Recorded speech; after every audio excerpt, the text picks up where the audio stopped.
Hello. Hi, Conrado. Hello. Let me try. ¿Qué tal?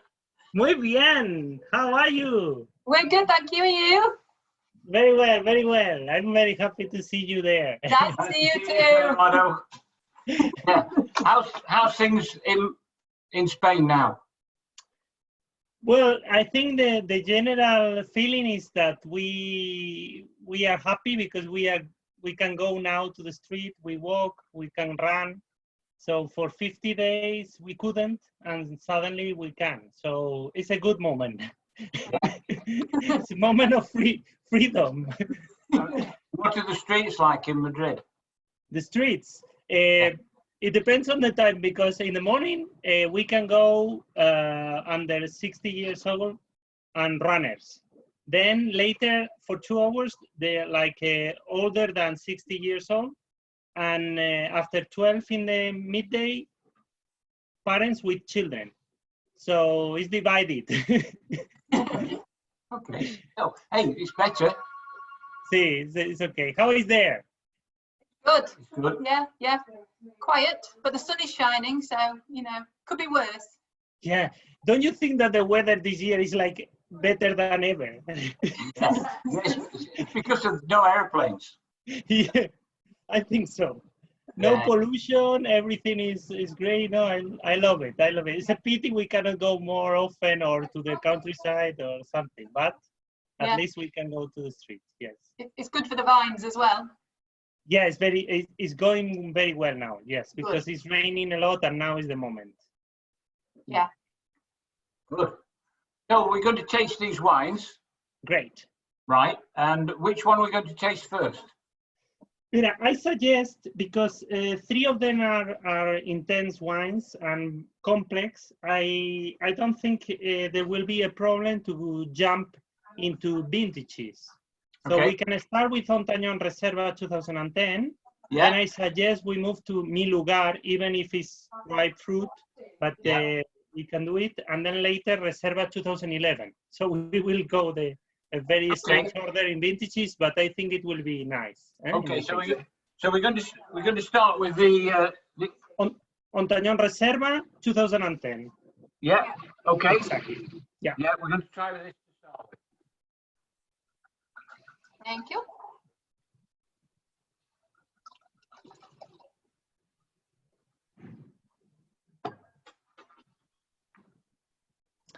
So I think maybe I would like to put the frame in this wine about the family and the vineyards, okay? Because the most important thing of the 3 wines we are going to taste is the origin of the grapes. The grapes are located in around Kel town in Rioja Oriental and in a very high altitude, around the 800 meters high elevation. This is okay. Conrado, just tell me why is it called Rioja Oriental now? Yeah. Well, this is something it has been always in debate in Rioja, because you know, before it was Rioja Alta, Baja, and Alavesa. Yeah. And many people thought that Alta and Baja, it was of the altitude, but it was not. It's because of the part of the river. You know, Rioja is crossed by a river Ebro, and the highest part of the river, so the beginning of the river in the region is the highest part of the river. So high is Alta, Rioja Alta. Then the river passed through a small part of Basque Country, which belongs to Álava. So that's why it's Rioja Alavesa.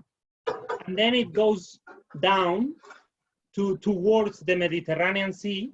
And that's the down part of the river in Rioja. That's why it was Baja. So because people thought that it was related with the altitude and not with the part of the river, then it was very confused. So there was this demand from many viticultures about calling it like the geographical part of the region, which is the oriental part of the river. The eastern part. The eastern part, yes. The one closest to the Mediterranean, exactly. Yeah, good. Okay, that's just for people that don't understand, because like it's me. confusing. I agree, and I share the feeling.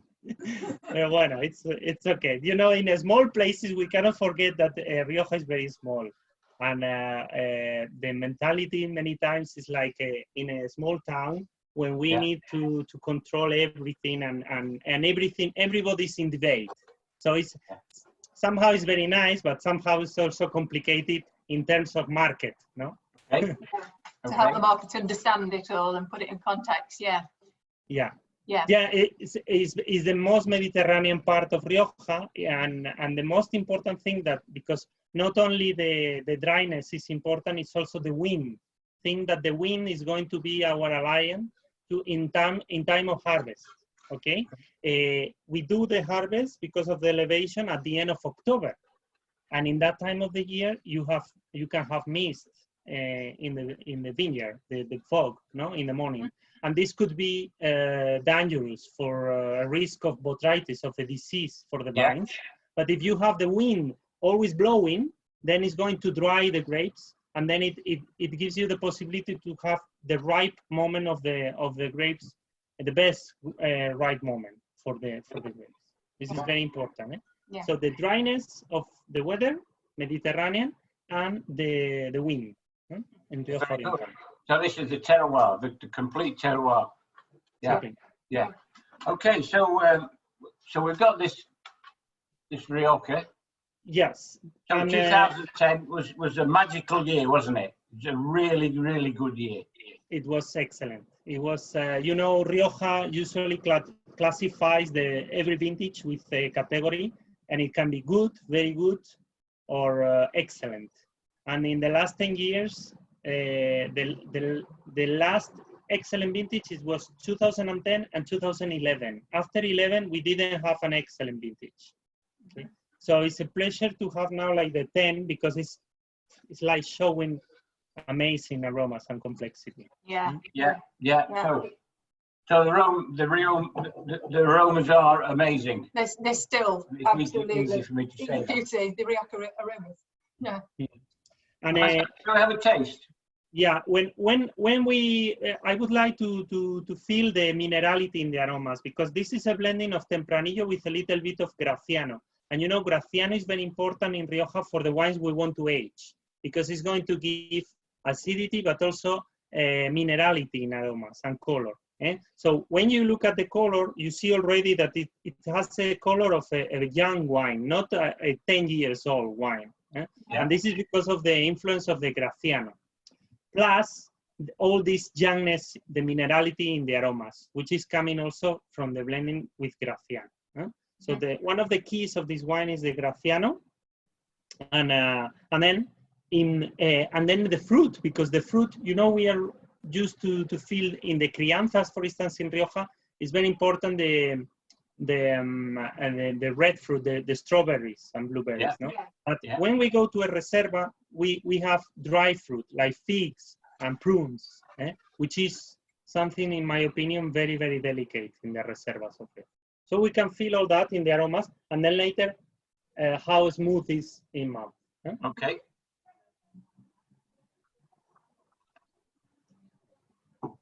So you feel dryness, but it's not something aggressive, it's something delicate. No? And it's still got great acidity, even for the age, hasn't it? Yeah. Think that at the moment, the reservas from 95 from Rioja, so even 10 years before or 15 years before, they are in very good conditions. If the source of grapes were good, then it can be a very good condition. And this is the magic thing of Rioja, no? The way, if we have knowledge of something, it's about how to age the wines. No, all the regions in the world, they can do a young wine, but in Rioja we are kind of knowledge of how to age it and how to do the wine for the future. Reservas, grande reservas. This is a difference from Rioja. Yeah.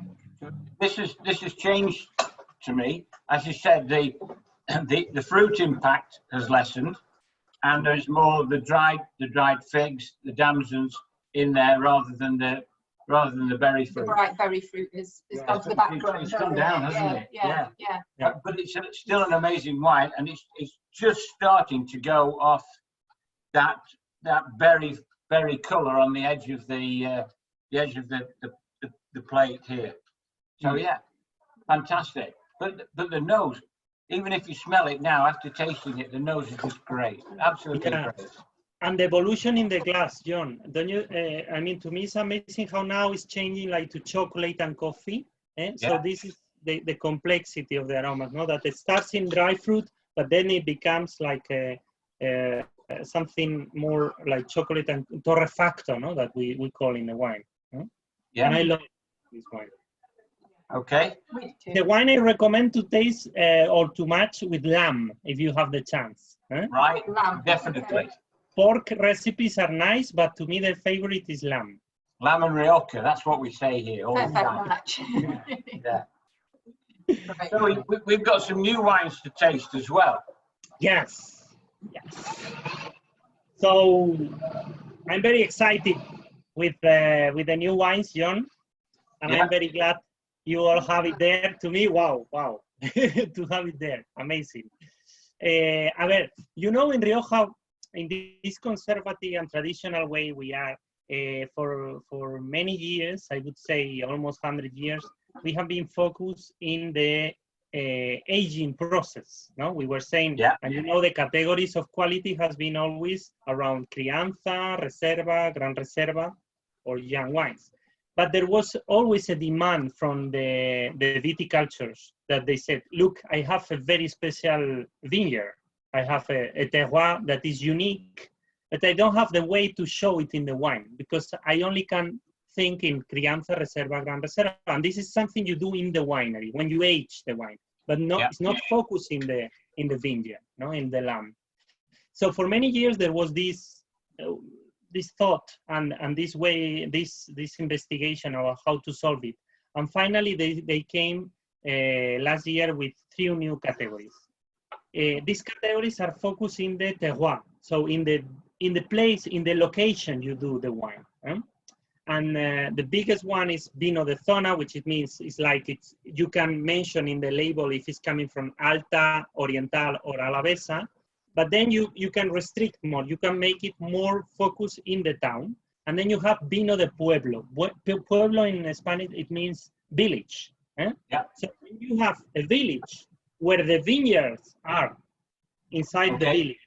And also the winery is located in the same village, and it belongs, both of them, vineyards and winery, to a family from the village. Then you can do a Vino de Pueblo, okay?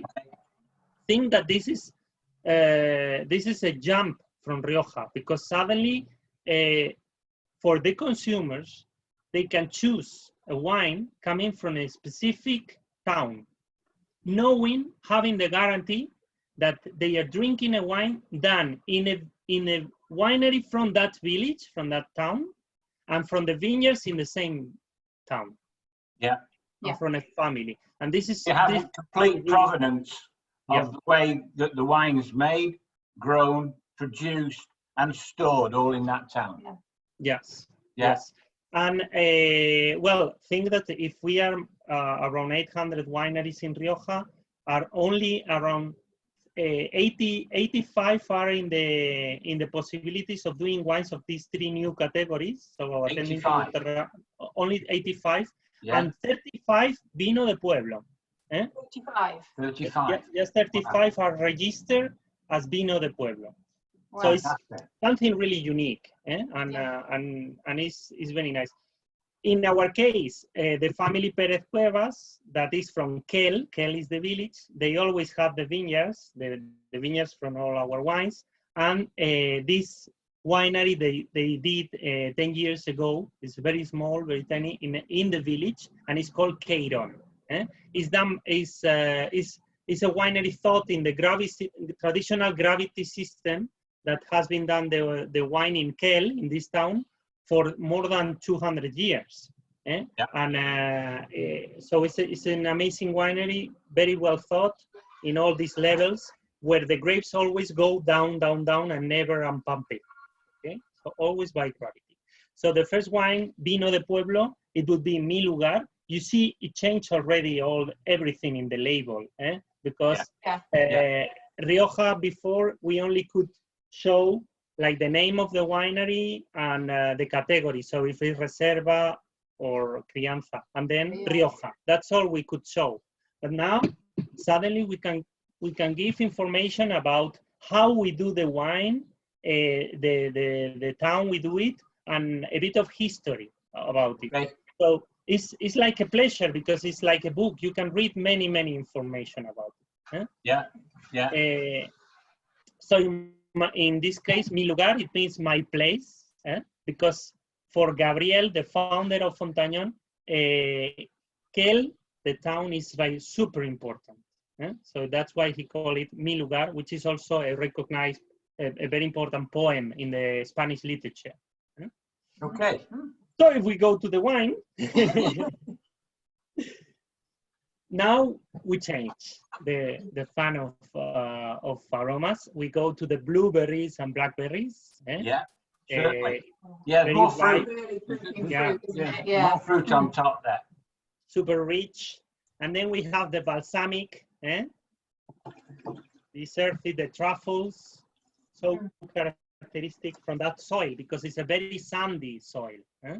Also, we are in very high altitude and no irrigation at all, no pesticides. So this is organic but by itself in the way of cultivation, and very stressed vines with 40 years old.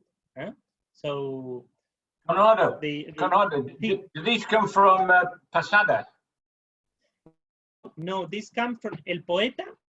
Okay. And El Hoyo. Okay. So it's a because it has also Garnacha. Here is Tempranillo, but also Garnacha. So it's coming from it's located 700, like around 700 meters high. It's below the La Pasada, and the vines are in goulet, like bush. Bush vines. And it's harvested by hand.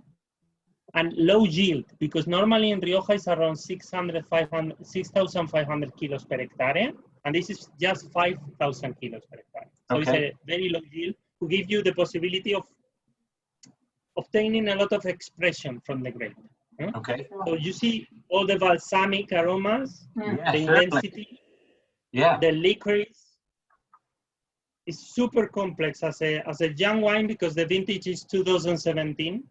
And it's super rich in aromas. It's still so soft. I'm going to say it's really soft. It's got lots going on. It's got layers and layers of flavour and good depth, but it is very soft and drinkable and lovely tannins.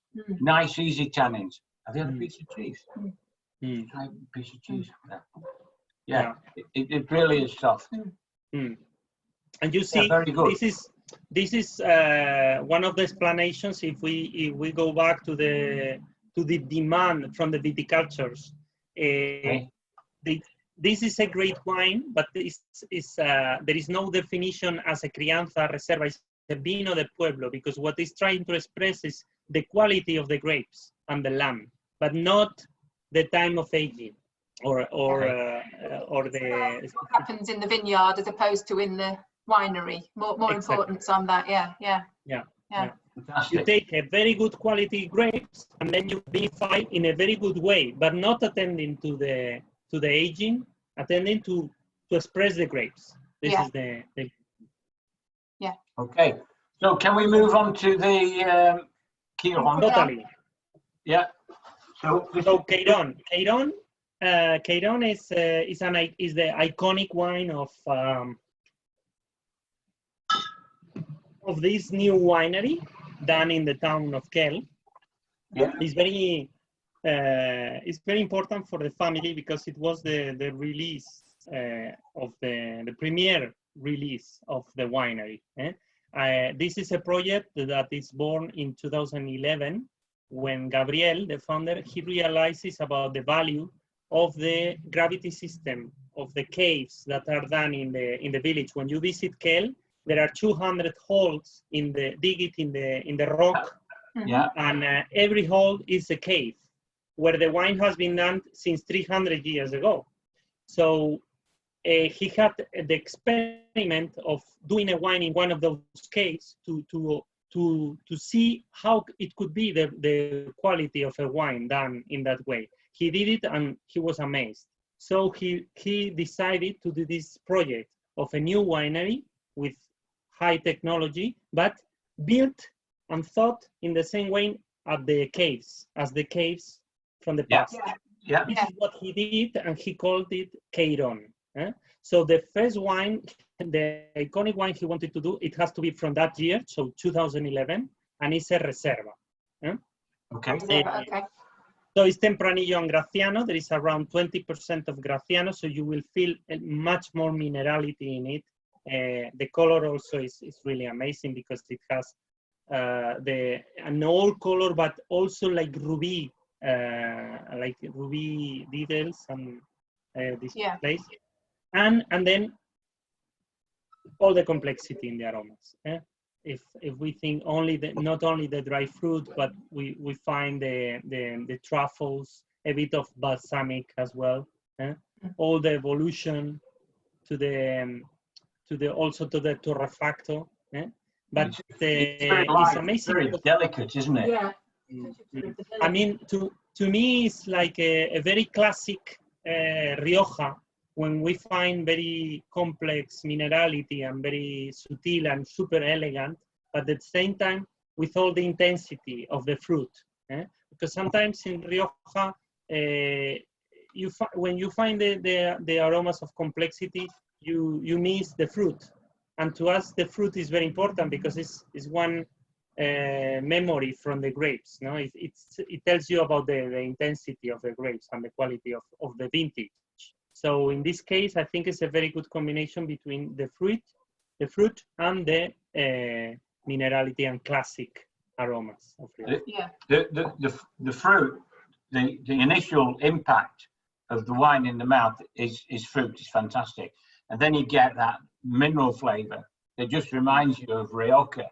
It reminds you of the terroir of Rioja and the ground, and that mineral, that limestone minerality that comes out in it. It's tremendous, yeah. Yeah, it is. I think that. You wouldn't think this was 2011. This is 9 years old, and it's like a baby. It really is like a baby. Yeah. It's a wine that is going to age very well in the bottle, and also it shows all when you start with it, as we've said before, because of this evolution in the glass.